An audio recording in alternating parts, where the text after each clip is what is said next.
So the first time I was here was actually for the Introduction to Economics class as a freshman.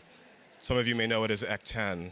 And I believe the last time I was here prior to this was to take my final as a Harvard undergraduate. So this is traumatic in a completely different way.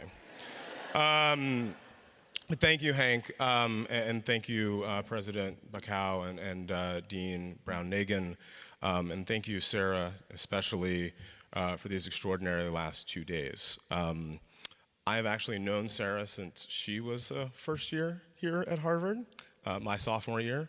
And it's funny, it's not at all surprising to anyone who's known her that long that this is what is happening.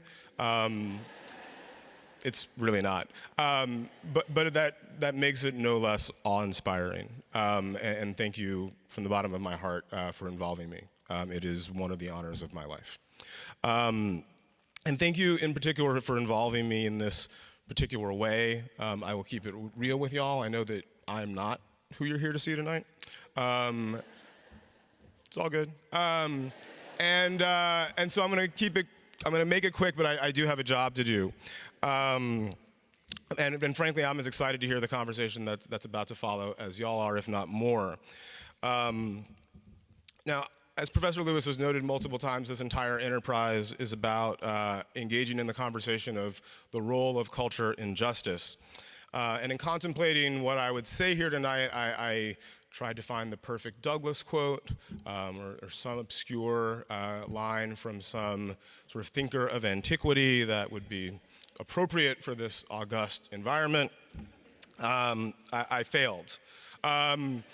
What I do have, though, is a quote from Alan Rickman. Just go with me. Better known, as some of you recognize, as Hans Gruber from Die Hard, and as Severus Snape from Harry Potter. I suspect the environs made me think of Harry Potter, I'm not sure. But anyway, the quote is that the more we are governed by idiots and have no control over our own destinies, the more we need to tell each other stories about who we are, why we are, where we come from, and what might be possible.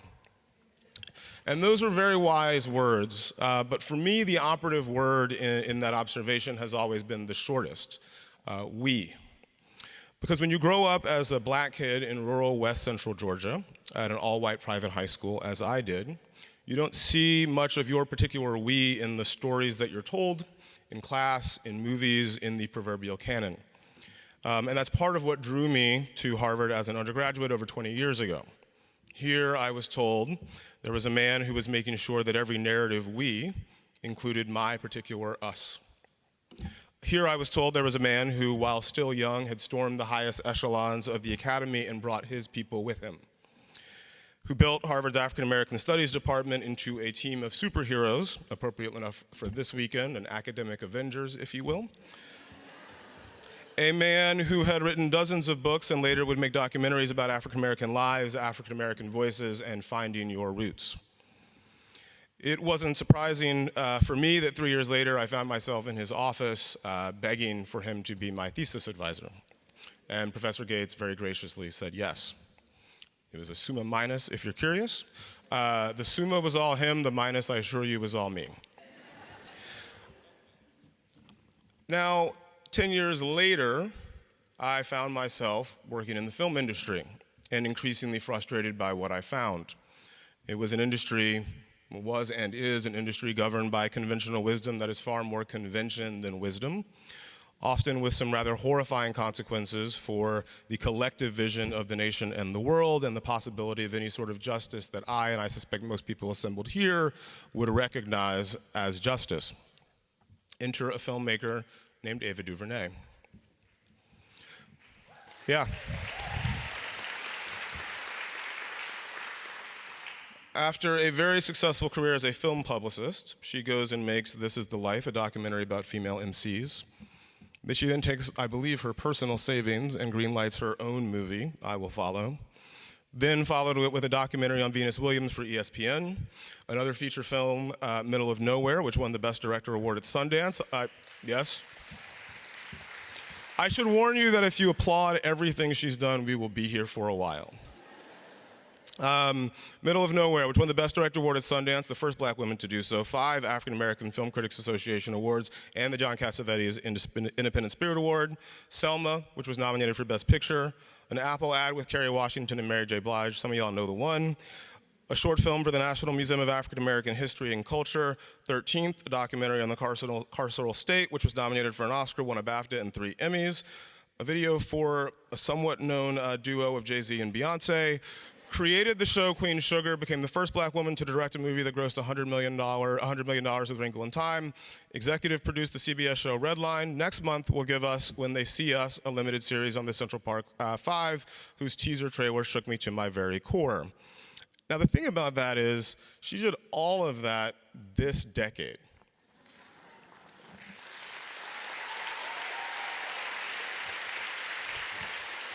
Right. As in beginning in the year 2010.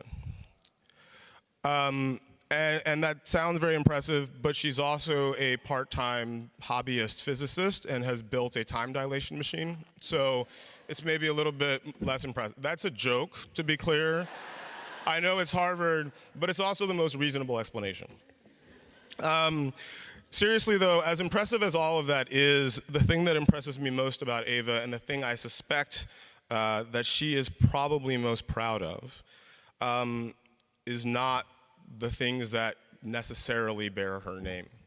In addition to all of the films and television and videos she's created, she has also created a distribution company, Array, that has distributed more than a dozen films of other filmmakers who have difficulty finding the resources to put their films in front of eyeballs. Queen Sugar is, to my knowledge, the only television show that's been directed exclusively by women, including more often than not women directing their first episode of television. This in an industry where fewer than 25% of the episodes of television are directed by women. And beyond that, quietly, she is an endless celebrant of other creatives, privately, but also on social media, in print, and in person. To deploy her frequently used metaphor, she stopped looking for a seat at the table and built her own room, her own compound, and increasingly, it feels like she is rebuilding cities, nations, and the entire world. Yeah.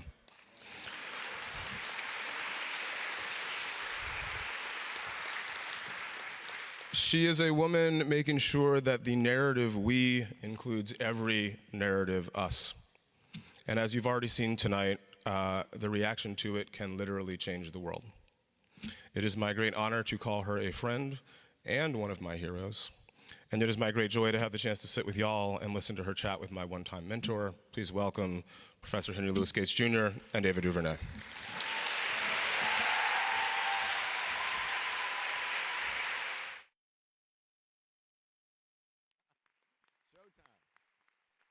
All right. I'm coming. Thank you. Thank you, darling. That boy did a good job, didn't he? He was great. Give it up for Ava. Thank you. Which side do you want? Thank you. Franklin, he said, that boy did a good job. That boy did a good job. Give it up for Franklin Leonard, ladies and gentlemen. Thank you.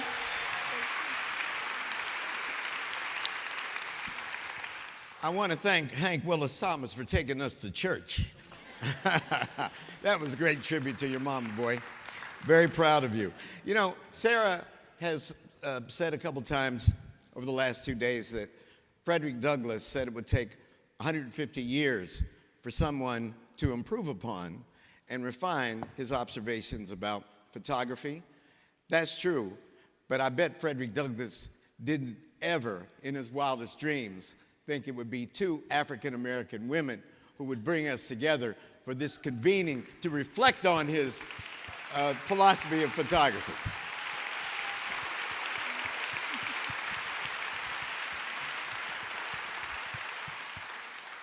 Nor that the heads of the 2 foundations that were principal supporters would be an African-American man, Darren Walker, and an African-American woman, Elizabeth Alexander. Give it up for them.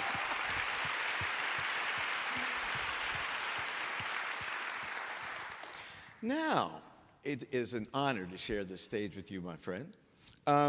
When They See Us is a 4-part series documenting the Central Park 5 case from 1989 until their convictions were vacated in the year 2002. And it'll stream next month on Netflix. Ava DuVernay is co-writer, director, and executive producer of the series, and the cinematography done by her brilliant collaborator on Selma, Bradford Young. Let's roll the clip, please. Is my mom here? It's just us. You and us. Who you were in the park with? I don't know names. I just got lost. Where did you see the lady? One lady. The female jogger was severely beaten and raped. Every black male who was in the park last night is a suspect. I need all of them. What's going on with my son? Your son was involved in a rape in Central Park. No, Wait a minute. Wait a second. They saw you rape the lady. I didn't see a lady or hit anyone. I didn't see any lady. Kevin. I didn't see any lady. I want to see my son right now. Right now. Whatever they said I did, I didn't. I know. Zoning on the road. Nothing in these boys' state matches the central facts of the crime. All we need is for one to tie this whole thing together. These tapes are not as clean as the state would have you believe. There is injustice happening here. There is not one shred of evidence. Imagine the frenzy of these teenagers. Ripping off her They clothes. are innocent of these crimes. They are guilty.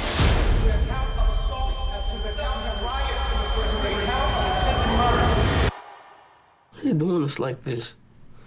What other way they ever do us? And I haven't looked back I've been having these dreams. since I met I keep hearing these footsteps. And they coming closer and closer. That's me. Coming to bring you home. They said if I went along with it, that I could go home. And that's all I wanted. The police will do anything. Lie on us, they will lock us up, they will kill us. This is my life.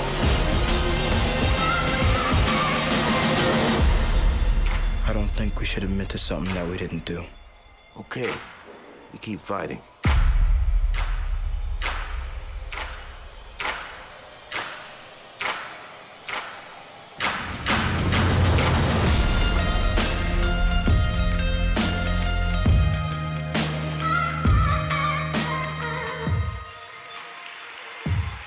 Dynamite. God, that's powerful.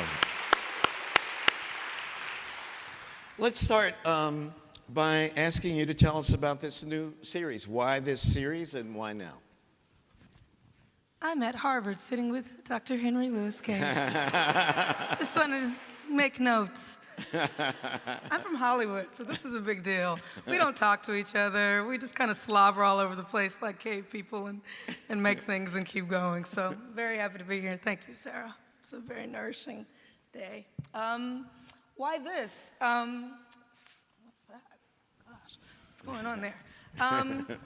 Central Park 5, I was 17, living in LA when it happened, and I remember it really clearly because there was a slang term being used that I was watching on television that I didn't know. So I called my cousin in New York, like, what's wilding? Why don't I know this word? And he said, it's not a word. I think they mean wildin', like wildin' out. And I'm like, wildin' out, like hanging out? They said, yeah, I don't know what wilding is. None of us know what wilding is.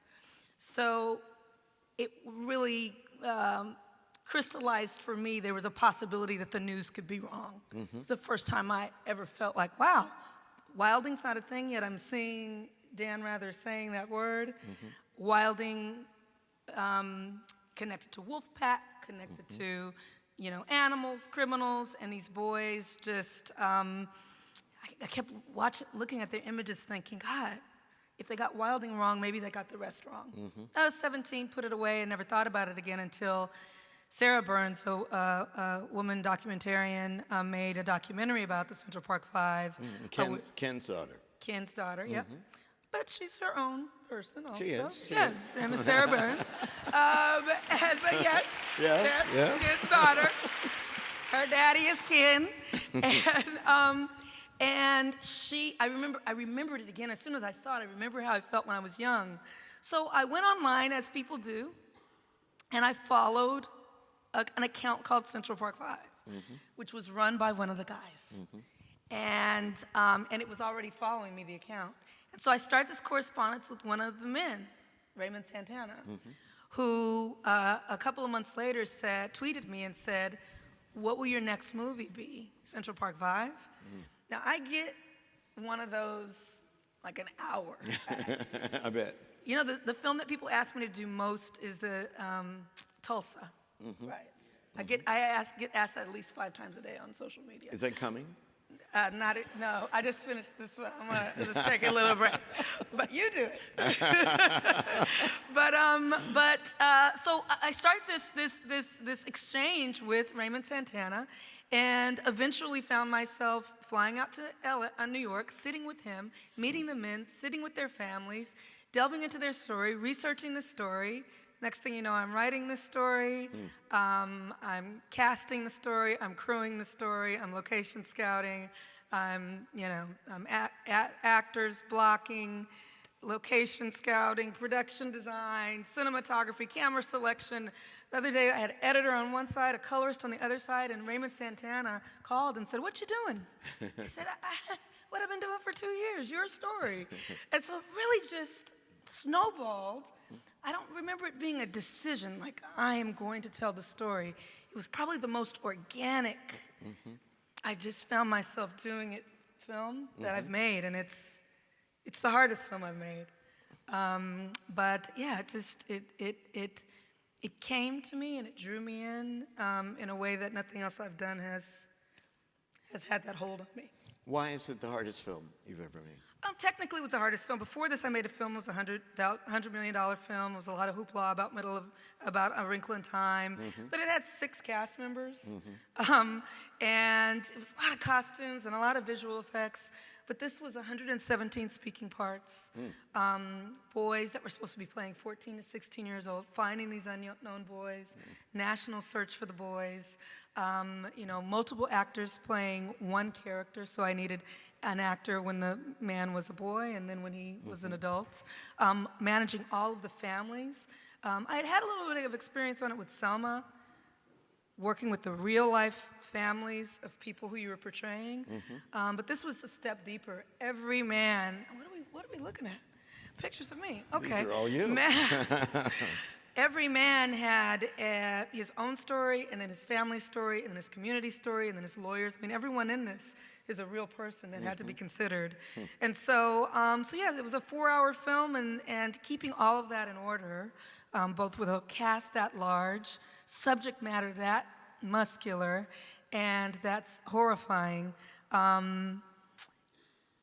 It was, I thought, several times, what am I doing? Why am I doing this? And yet every day I had to come back. I just remember being dirty in that park. Let me just tell you a quick story. Filmmaking's dirty. Like literally, you come home in the shower and just dirt comes off of you. No matter if you're on a sound stage or on a set. The great Sarah, who are you? David. Who's David? They came to the set when we were in Central Park, and they walked in. I mean, it's David and Sarah, and they float in like the king and queen that they are to our dirty set in Central Park. And I remember looking at them and thinking, they're too good for this. I had no place for them to sit.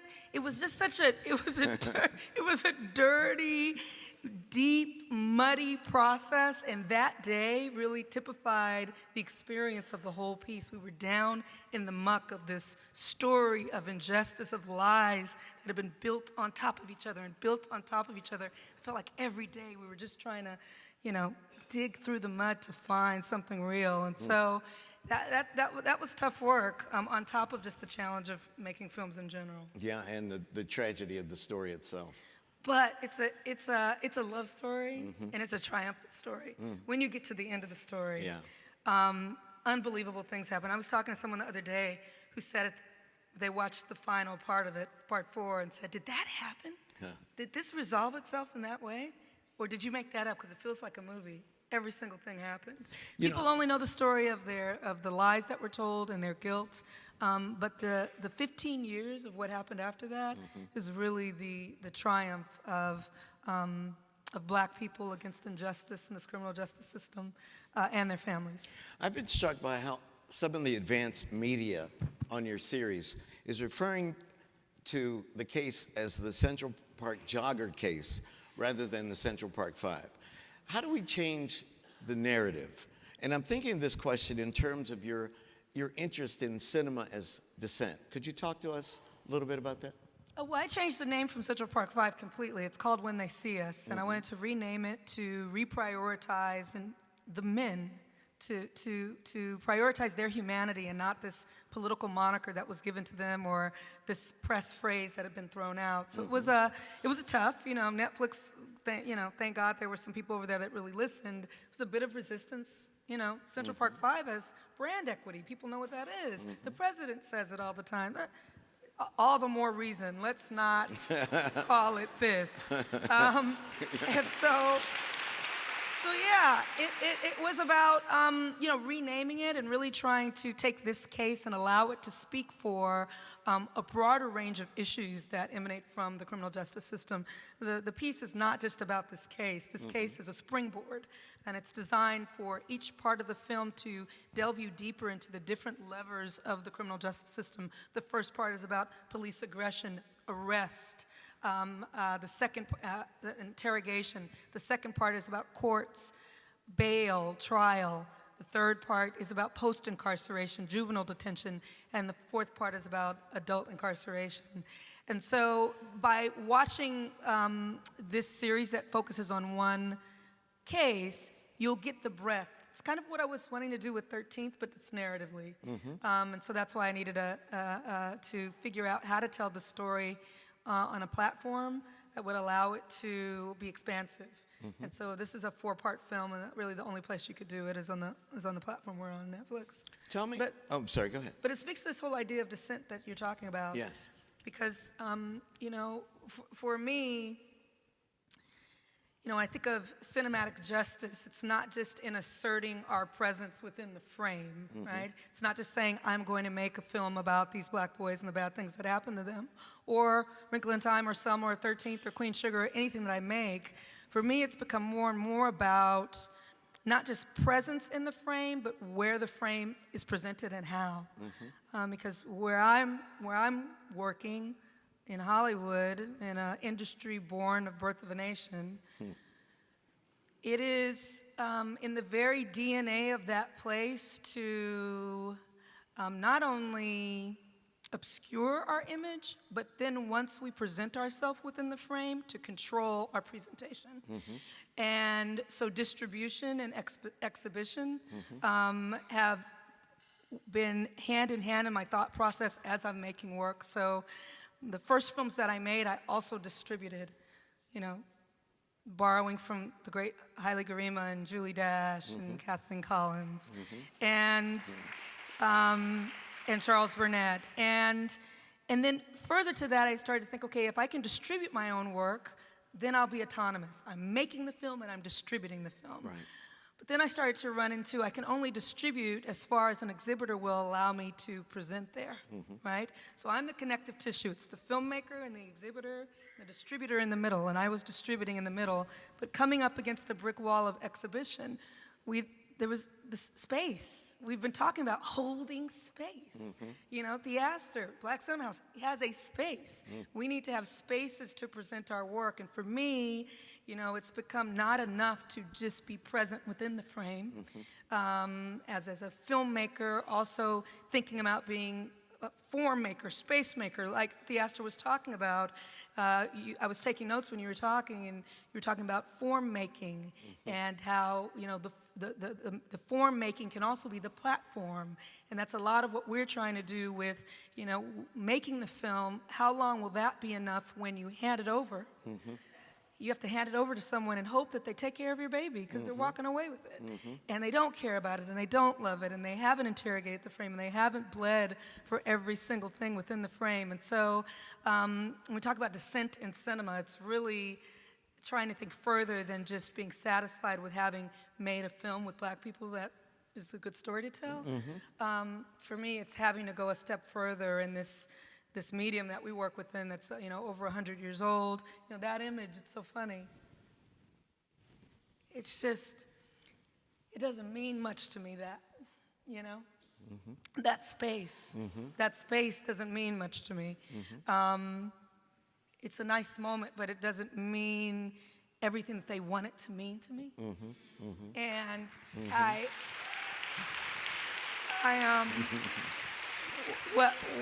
what matters to me is this reminds me of a movie. I'm a movie geek, if you can't tell. And this reminds, when you gather in the dark, you convene to witness story together and experience story together. And that's what I do it for, the moment when everyone's gonna come together in the dark from wherever they are in their lives and come and try to conjure a little magic. When do we sit next to each other like this? I mean, it's classroom, it's court, it's these kind of municipal, these public experiences, but the intimacy of watching film together in the dark next to a stranger, we have to control more of that process. And so whether it's audience curation, whether it's the screen itself, whether it's what's in the frame, all those are things that I'm starting to think about more and more. Art alone, of course, can't fix inequality as much as we'd like it to, but it certainly can help.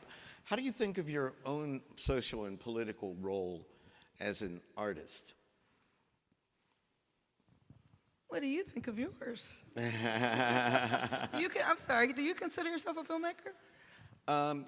What's interesting is that when I won an Emmy, I decided that on my income tax, you have to put the occupation, that I could add filmmaker. Okay. I did. So I'm a professor and author and filmmaker. Because how many have you made how many? Maybe 20.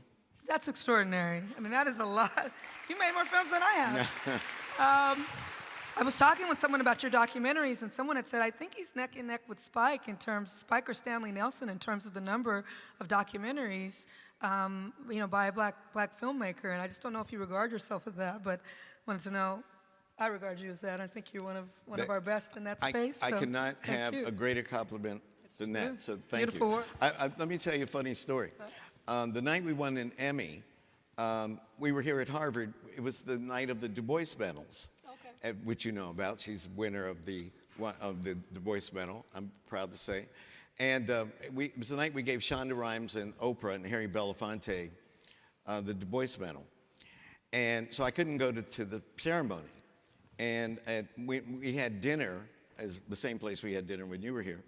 And I turned my cell phone on, and my co-executive producer, Dylan McGee, her face was there holding the Emmy. And I decided that I would go up to the host if we happened to win and modestly say, we just won an Emmy, you might share this with and when I saw it, I go, we won an Emmy, we won an Emmy. And everybody lined up to hug me. And it was great, and we were all crying. And Harry Belafonte was in a wheelchair, and I was hosting his table. And it was the coldest thing that ever happened to me. When I sat down, wiped the tears away, he looked at me and said, I have 7 of those.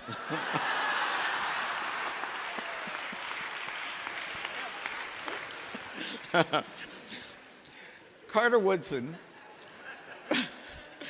was the second black man to get a PhD in history from Harvard. And he founded Negro History Week in 1926, which of course became Negro History Month, et cetera. And in 1922, he wrote something I thought you'd find interesting. He wrote about a woman named Frederica Bremer, who was a visitor to the United States in 1850. And he quoted her as saying that the romance of your history, meaning American history, is the fate of the Negro, quote unquote. Then Woodson went on to say that, and I'm quoting him, in this very thought lies unusual possibilities for the historian, the economist, the artist, and the philosopher. Why should the Negro writer seek a theme abroad when he has the greatest of all themes at home, unquote. Do you think your generation of filmmakers now has the power to tell our people's stories with the freedom that we all crave? That's interesting. I think we've always had the power to tell the stories, and we have. I think that's the danger of a moment like this, when you see me or Jordan or Ryan or any of us making films that are now being valued by the mainstream Hollywood machine. Mm-hmm. It's to say, oh, it's all happening now, but it's been happening. You know, it's to disregard Charles Burnett. It's to disregard Kathleen Collins. It's to disregard Casey Lemons and Ayoka Shinzira. And I mean, the list goes on of filmmakers that have had the power, because the power is in the image and in the making of the image, not in the commodification of the image, the presentation of the image that's controlled by people who are not focused on the audience in the way that we are. So I feel like we have had that power and we've asserted that power. Freedom, as you put in your question, is another story, because there's nothing more painful, and that's why we do work with distribution with Array, than having a filmmaker who's made a film and had to put that film in the drawer because they can't reach audience. And so we know all of the obstacles to reaching audience for filmmakers of color, for women filmmakers. I say this all the time. I'm from Compton, but I couldn't see Straight Out of Compton in Compton because there's no movie theater in Compton. Right. I made a film called Selma. I couldn't show Selma in Selma because there's no movie theater in Selma. Yeah. And so we look at our black communities around the country that don't even have a place for me to directly exhibit work to them. Now we're talking about a lack of freedom, a lack of access to the image, and a lack of reach into communities in the ways that that film should be presented. And so I think that's what's different. We can reach them now. We can get to them. We know that there are different ways to project, to share. We can stream if we need to. We can throw up a sheet on the side of a wall if we need to. There were always ways. Haile Garima took his film, around from market to market. Sankofa is the film that he made. If you haven't seen that film, Ashes and Embers. He's a legend. If you don't know him, please Google and enjoy. But the idea that there is more freedom with connection with audience and black people is the difference. So power with the freedom to connect is what's new here, and I think we do enjoy that. And I think the thing that we need to be careful of is not equating studios now valuing what we're doing with freedom. Because we need to be creating our own structures, our own connections with audience. I can't trust Netflix marketing department to bring them in, or Disney. I need to be creating my own connection with people who are interested in my work, and to be talking with them and in dialogue with them, and in an exchange with them about the work. And that's the thing that's so, sometimes I feel sad when I come to a space like this, because there's so much exchange of ideas, there's an exchange of ideas going on. But when you really think about black people in mass and film, we don't talk about film. We're not talking about the film like when I went to UCLA and I'd come out of an art house film with my white girlfriends, and we would just sit at the coffee shop and just talk about film. Because they had the tools to talk about film, right? So part of what we do at Array is we're bringing kids in. I had a kid the other day, and I said, every film's the same. What do you mean everything's film's the same? Every film's the same. Every film has a 3-act structure. What? It starts here, about 10 minutes in, this is gonna happen. About halfway through, this is gonna happen.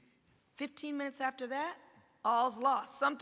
Something crazy is going to happen. No. I said, go watch 3 of your favorite films and tell me if it doesn't fall into that. Kid emails me. He's like, everything's the same. Everything's the same.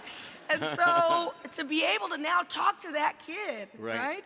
I had a kid in one said, I don't want to watch foreign films. We were showing Rashomon at the campus. And he said, I don't want to watch this. Why? Why do you want to watch it? Asian kid. And he told me he wanted to see Asian films. Asian kid. I don't want to watch it. Why don't you watch it? You told me you wanted to see Asian films. I don't want to read.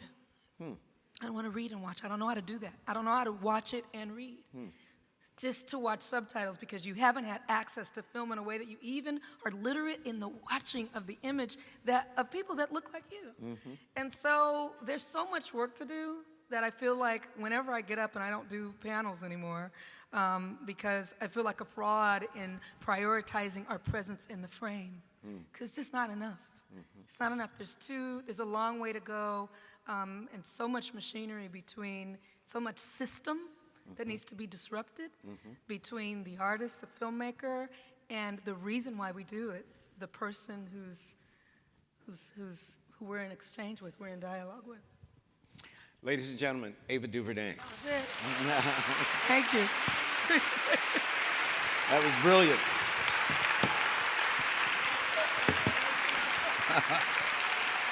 Thank you. Thank you. It was great.